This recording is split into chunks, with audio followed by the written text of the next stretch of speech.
আসসালামু আলাইকুম। Ripon's kitchen in কোরিয়াতে স্বাগতম। তো আজকে রান্না করব হাতে মাখিয়ে সিম টমেটো আলু দিয়ে ছোটো মাছ। তো আমি মাছগুলো পরিষ্কার করে নিয়েছি, আলু, তারপর পেঁয়াজ, কাঁচামরিচ, টমেটো আর সিমগুলো কাইটে নিয়ে নিয়েছি পার্ট বাই পার্ট। একটু পেঁয়াজ একটু বেশি নিয়েছি, কারণ ছোটো মাছ একটু পেঁয়াজ বেশি দিলে মজা লাগে আর কি। মাছগুলো অনেক ফ্রেশ।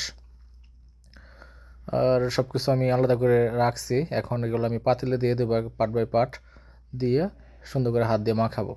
তো পাতিলে আমি প্রথম দিকে আপনার পেঁয়াজ আর টমেটো পেঁয়াজ আর আলুটা দিব, তারপরে সিমগুলা দিব, তারপরে একটু আদা বাটা দিলাম, একটু লবণ দিলাম পরিমাণ মতো, তারপর 1 চামচ মরিচের গুঁড়া, 1 চামচ হলুদের গুঁড়া, 1 চামচ ধনিয়ার গুঁড়া দিলাম।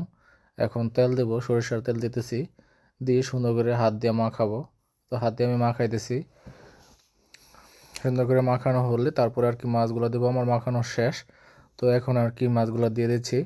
তো মাছগুলো আমি আলতো হাতে মাখাবো, কারণ মাছগুলো বেশি জোরে মাখাইলে মাছগুলো একদম গইলা যাবে। তো আমি হালকা করে মাখাই নিলাম, মাখাই একটু করে হাত দিয়ে মানে পানি দিয়ে দিছি।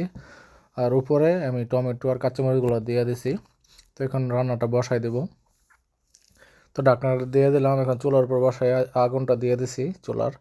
এখন এই তো রান্না মোটামুটি হয়ে গেছে, আর কিছুক্ষণ গেলে হয়ে যাবে। তো আলতো করে একটু নাড়াচাড়া দিয়ে দিচ্ছি, কারণ বেশি জোরে নাড়াচাড়া দিলে একদম মাছগুলা এইগুলা আইলা যাবে।